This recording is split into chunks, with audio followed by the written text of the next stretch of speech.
ভাইয়া, তুমি আমার শাড়ি খুলছো কেন? প্লিজ ছেড়ে দাও, তুমি আমার সর্বনাশ করো না। এতদিন যেটা তোর সাথে করিনি আজ সেটা করব। তোকে আমি আজকে ভোগ করে ছাড়বো।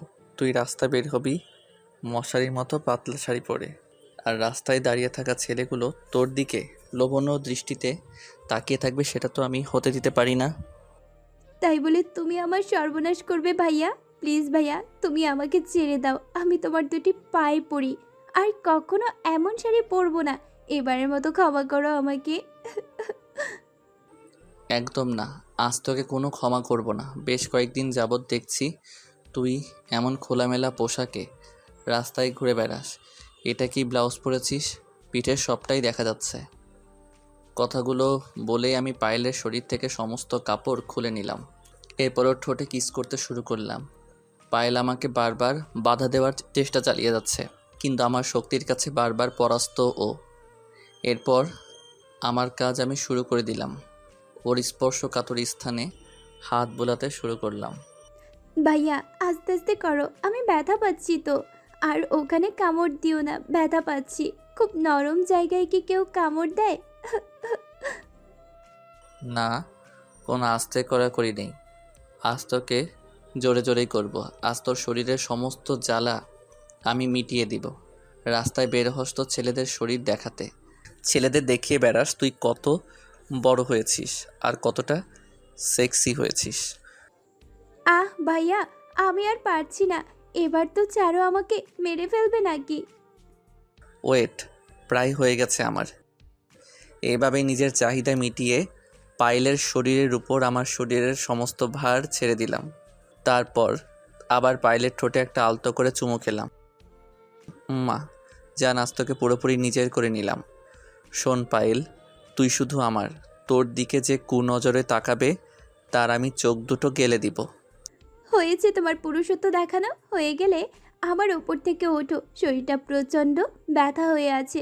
আমি ভাবতেও পারিনি ভাইয়া তুমি আমার সাথে এমন একটা নোংরা কাজ করবে। আমার সাথে জোর জবরদস্তি করবে। আমার সাথে জোর জবরদস্তি করা কি খুব বেশি প্রয়োজন ছিল? শুধু একবার বলতে, পায়েল আমি তোকে ভোগ করতে চাই। আমি হাসি মুখে আমাকে তোমার কাছে সঁপে দিতাম। কারণ আমি অনাথ। ছোটবেলায় বাবা মা মারা যাওয়ার পর তোমাদের বাড়িতে ঠাঁই মিলেছে। এটাও বা কম কিসের? প্রতিদানে না হয় আমি সারা জীবন তোমার রক্ষিতা হয়ে থেকে যাব। জানোয়ারের মতো ঝাঁপিয়ে পড়ে আমার সবটা কেড়ে নিলে। পায়েলের মুখে রক্ষিতা কথাটা শুনে মাথায় রক্ত উঠে গেল। আমি পায়েলকে ঠাস করে একটা চড় লাগিয়ে দিয়ে ওর দুই গাল এক হাতে চেপে ধরলাম। কি বললি তুই? তোকে আমি রক্ষিতা করে রাখবো? তুই কি কিছুই বুঝিস না আমি তোকে ভালোবাসি? আর ভালোবাসার মানুষটাকে রক্ষিতা করে রাখবো তুই এভাবে ভাবতে পারছিস? ভাইয়া, আমার গাল ছেড়ে দাও, ব্যথা পাচ্ছি। সাহেব ভাই আমার গাল ছেড়ে দিল। এরপর তাচ্ছিলের একটা হাসি দিয়ে বললাম, কি বললে তুমি? তুমি আমাকে ভালোবাসো?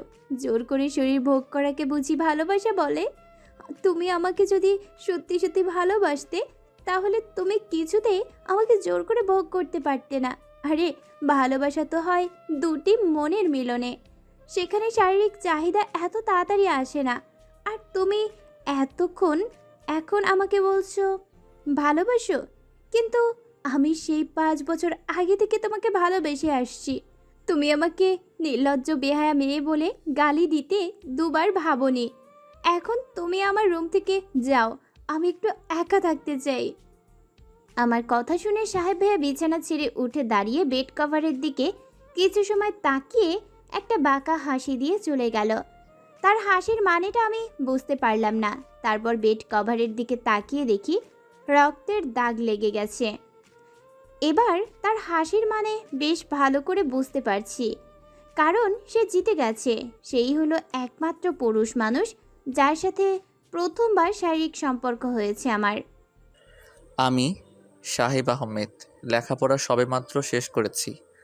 বাবা মায়ের একমাত্র ছেলে আমি। বাবা বিজনেস করে। ভাবছি বাবার বিজনেসে জয়েন করব। আর এটি হলো পায়েল, আমার চাচাতো বোন। ওর বাবা মায়ের মৃত্যুর পর আমাদের সাথেই থাকে। গত 5 বছর আগে ও আমাকে বলেছিল আমাকে ভালোবাসে, কিন্তু আমি ওকে পাত্তা দেইনি, অপমান করতাম শুধু। কিন্তু একটা সময় পর নিজেই বুঝতে পারলাম আমিও ওকে অনেক ভালোবাসি, কিন্তু বলার মতো সাহস আমার ছিল তাই বলতে পারিনি। আজ ওর বাহিরে যার স্টাইল দেখে মাথা পুরো গরম হয়ে যায়। চলুন তাহলে ফ্ল্যাশব্যাক থেকে ঘুরে আসি। নিতু, তুই আসতে এত দেরি করলি কেন? তোকে বলেছিলাম না আজ শাড়ি পরে তোর সাথে ঘুরতে যাব। আমি তো শাড়ি পরতে পারি না, তাই তোকে একটু তাড়াতাড়ি আসতে বলেছি, কিন্তু তুই দেরি করে আসলি। আরে দেরি হচ্ছে তাতে কি হয়েছে? আয় তোকে শাড়ি পরিয়ে দেই। এরপর নিতু আমাকে শাড়ি পরিয়ে দিল। আমি আর নিতু বাসা থেকে বের হলাম। কিছু দূর আসতেই কয়েকটা বখাটে ছেলে আমাদের বাজে কথা বলা শুরু করে দিল। হাই সুন্দরী, ইস তোমার কি সেক্সি ফিগার! তোমার পাতলা শাড়িতে শরীরের প্রতিটি ভাঁজ স্পর্শ বোঝা যাচ্ছে। এই লোকে তোমাকে দেখলে যে কোনো ছেলেরই দাঁড়িয়ে যাবে। চলো আমাদের সাথে টি-20 ম্যাচ খেলে আসি। আমি পায়েলের পিছু পিছু এসেছিলাম। বখাটে ছেলেগুলোর কথা শুনে নিজের মেজাজের কন্ট্রোল হারালো। সেখান থেকে পায়েলকে টানতে টানতে বাসায় নিয়ে আসলাম। এর পরের কাহিনী তো আপনারা জানেনই। সাহেব ভাইয়াকে আমি অনেক ভালোবাসতাম, ইভেন এখনও বাসি, কিন্তু সে যে আমার সাথে এমন কাজ করবে আমি কল্পনাও করতে পারিনি। চাচি জানতে পারলে আমাকে বাড়ি থেকে বের করে দিবে। এমনিতেও চাচি আমাকে খুব একটা পছন্দ করে না, তাই সাহেব ভাইয়াকে আপন করে পাওয়ার ইচ্ছেও পোষণ করি না। তবে একটা সময় খুব করে চাইতাম সাহেব ভাইয়ার বউ হব, তাকে অনেক ভালোবাসবো। কিন্তু আজকের পর থেকে তাকে শুধু ঘৃণা করব। আজ আর আমি আমার রুম থেকে বের হইনি, সমস্ত শরীর ব্যথায় বিষ হয়ে আছে। খুব সকালবেলা চাচি আসলো আমার রুমে, এসেই বলল, পায়েল, অনেক বেলা হয়েছে আর তুই এখনো পড়ে পড়ে ঘুমাচ্ছিস? উঠে পড় আর আমার সাথে হাতে হাতে কাজ করে দে। একটু পরে তো চলে যাবি ভার্সিটিতে। বুঝিস না কেন, এখন তো আমার বয়স হয়েছে। সংসারের কাজ একা একা করতে খুব কষ্ট হয়। চাচি তুমি যাও, আমি ফ্রেশ হয়ে আসছি। আর শোনো, তোমাকে কিছু করতে হবে না, আমিই সবটা করে নিতে পারবো। চাচি চলে গেল। আমি ফ্রেশ হয়ে সরাসরি কিচেনে চলে আসলাম। চাচি আমাকে চা দিয়ে বলল, চা খেয়ে তারপর কাজ কর। আর তোর পরীক্ষা কবে? আগামী মাসে শুরু হবে। আচ্ছা ঠিক আছে, পরীক্ষাও তো বেশি দেরি নাই। চা খেয়ে যা, গিয়ে বই পড়। তোকে কাজ করতে হবে না, আমি করতে পারবো। সমস্যা নেই চাচি, আমি পারবো কাজ করতে, বই রাতে পড়লেও হবে। এরপর চাচির সাথে কিছু কাজ করলাম। সাহেব ভাইয়া কিচেনের আশেপাশে ঘুরঘুর করছে, মনে হয় আমার সাথে কথা বলতে চাইছে, কিন্তু আমি তো তাকে সুযোগ দেব না। তার সাথে আর কোনো দিন কথা বলবো না। সকালের নাস্তা করে চলে আসলাম ভার্সিটিতে। ও শিট, আমাকে কথা বলার সুযোগই দিল না। পায়েল, আমি তোর কাছে সরি চাইতে এসেছিলাম। কালকে ঘটনার পর থেকে নিজের বিবেক আমাকে কুরে কুরে খাচ্ছে। তোর কাছে ক্ষমা চাওয়া না অবধি শান্তি পাবো না। এভাবে কেটে গেল 2টা মাস। এই 2 মাসে সাহেব ভাইয়া আমার সাথে অনেকবার কথা বলার চেষ্টা করেছে, কিন্তু তার সাথে কথা বলার কোনো ইচ্ছেই ছিল না বলে কথা বলিনি। চাচি বাড়িতে না থাকলে রুমের দরজা লক করে বসে থাকতাম। এর মধ্যে আমার পরীক্ষাও শেষ হয়ে গেল। এদিকে আমার শরীরটা ইদানিং প্রচণ্ড খারাপ লাগে, বারবার বমি হয়, মাথা ঘুরে। এমন কেন হয় বুঝতে পারছি না। চাচু আমাকে ডাকলো এক কাপ চা নিয়ে। চাচু লিভিং রুমে বসে সোফায় বসে পত্রিকা পড়ছিল। আমি চা নিয়ে লিভিং রুমে আসতেই মাথা ঘুরে অজ্ঞান হয়ে পড়ে যাই। হঠাৎ পায়েল মাথা ঘুরে পড়ে গেল কেন? কি হলো ওর? বাবা মা দুজনেই আসলো। আমি পায়েলকে পাজা কোলে তুলে নিয়ে আসি ওর রুমে। বারবার পায়েলকে ডাকছি, কিন্তু পায়েলের জ্ঞান আসছে না। এবার প্রচণ্ড টেনশন হচ্ছে। এই পায়েল, পায়েল, পায়েল কি হয়েছে তোর? উঠছিস না কেন? মা, পায়েলের কি হলো? ও জ্ঞান হারালো কেন? মা, তুই ডক্টর আঙ্কেলকে ফোন করে আসতে বলো। ওকে, আমি ফোন করছি, কিন্তু হঠাৎ পায়েলের হলোটা কি? মাথা ঘুরে পড়ে গেল যে। একটু পর ডক্টর আঙ্কেল আসলো। পায়েলকে একটা ইঞ্জেকশন দিয়ে জ্ঞান ফেরালো। তারপর পায়েলকে দেখে ডক্টর আঙ্কেল বলল, পায়েল প্রেগনেন্ট। তাই এমনটা হয়েছে। আর শরীরটা খুব দুর্বল। কিন্তু আমার জানা মতে পায়েলের এখনও বিয়ে হয়নি। তাহলে প্রেগনেন্ট হয় কী করে? ডক্টর আঙ্কেলের কথা শুনে পায়েল কাঁদতে লাগলো। আমার মা তো রাগে ফেটে পড়ছে, বাবাও তাই।